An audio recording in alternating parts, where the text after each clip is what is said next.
ہمارے صرف باپ کا نام لے گا مگر ہمیں جان اتنی پیاری ہے کہ ہم بجائے باپ کے، اس نے تو باپ کا نام لیا مگر ہم نے 4-5 رشتہ اور گنا دیا. ارے مجھے چھوڑ دو بھائی کو قتل کر دو، مجھے چھوڑ دو باپ کو قتل کر دو، مجھے چھوڑ دو میرے دادا کو قتل کر دو، مجھے چھوڑ دو میری ماں کو قتل کر دو.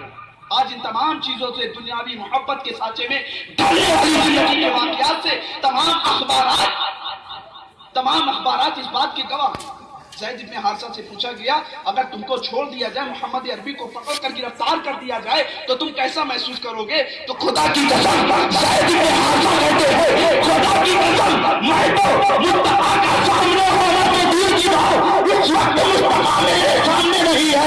اگر میں تو یہ بھی محسوس نہیں کروں گا کہ مصطفیٰ اس وقت کہاں کہیں بھی ہو، ان کے پاؤں میں ایک کانٹا تک چھپ سکتا. کیا بات، مجھے تو یہ بھی گوارا نہیں کہ ابھی تو مصطفیٰ میرے سامنے نہیں ہے، سامنے ہوتے تو میں اپنی عقیدت و محبت ان پر کس طرح نچھاور کرتا. ہمیں تو یہ بھی گوارا نہیں کرتا کہ مصطفیٰ اس وقت میرے سامنے نہیں بلکہ جہاں کہیں بھی ہو ان کے پاؤں میں ایک کانٹا بھی چھو سکے. کیا بات. یہ ان کی عقیدت و محبت تھی. پھر اس کے بعد حضرت زید بن حارثہ کو قتل کر دیا جاتا ہے، آپ شہید ہو جاتے ہیں. اے میرے مصطفیٰ کے غلاموں، تم کہاں ہو، کن راہوں پر نکل چکے ہو؟ آج ہمارے دلوں میں بالکل خوف خدا، خوف مصطفیٰ رہ ہی نہیں گیا ہے، جس وجہ سے ہمارے پریشان. آج ہم دولت کے پیچھے بھاگ رہے ہیں، شہرت کے پیچھے بھاگ رہے ہیں. اللہ کا شکر ادا کرنے میں بالکل ہم اپنے قدم کو بڑھا ہی نہیں رہے ہیں. جب ہی ہماری پریشانی کا اللہ فرماتا ہے وَلَا إِن شَكَرْتُمْ لَأَزِيدَنَّكُمْ، تم میرا شکریہ ادا کرو میں تمہیں اور دوں گا. ہم شکریہ ادا کرنے کو تیار نہیں.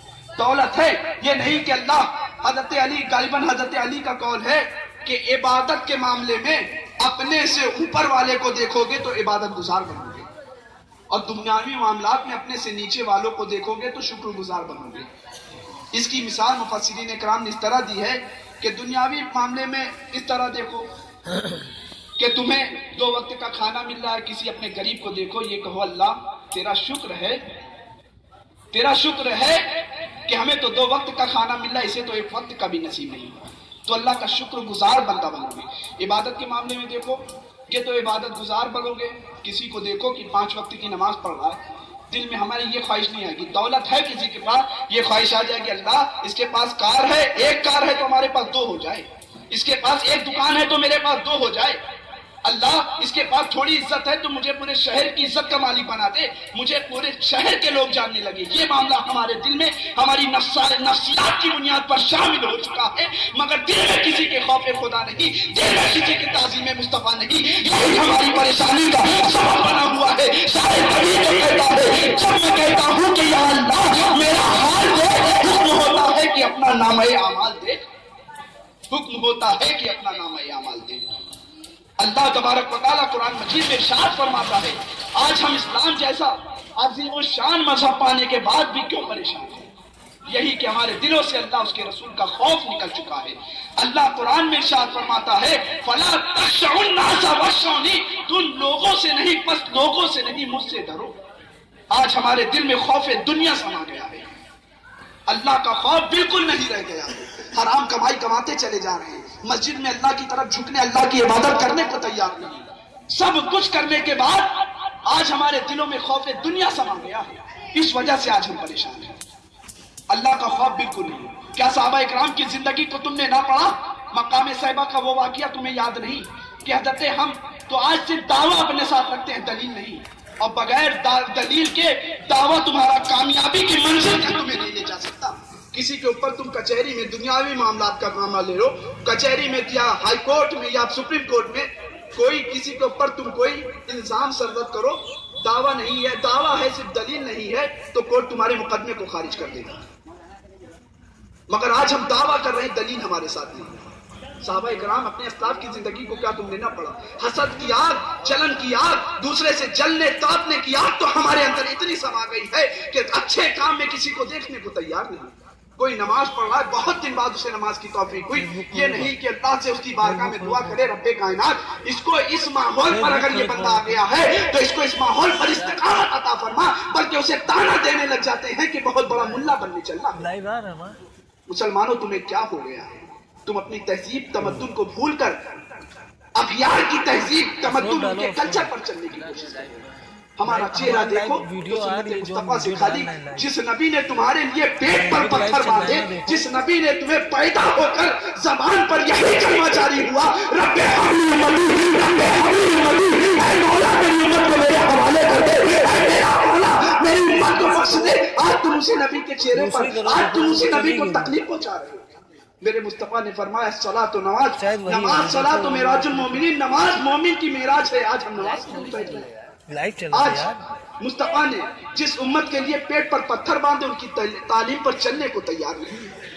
مقام صیبہ کا وہ واقعہ ہمارے اسلاف کی زندگی کو کیا تم نے نہ پڑھا کہ اللہ والے آج ہمیں توبہ کی توفیق دے، سال سال بھر گناہ پہ گناہ کرتے چلے جائے، ہمارے دل اتنے سیاہ، ہمارے دلوں پر اتنے دھبے پڑ چکے ہیں کہ آج اللہ کی طرف رجوع کرنے کو تیار نہیں۔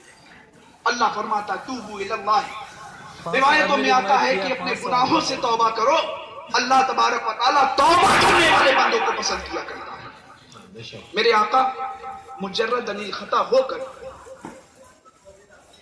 دن دن بھر اللہ کی بارگاہ میں گڑ گڑا رہے ہیں، رو رہے ہیں، مگر آج ہم کیا کر رہے ہیں؟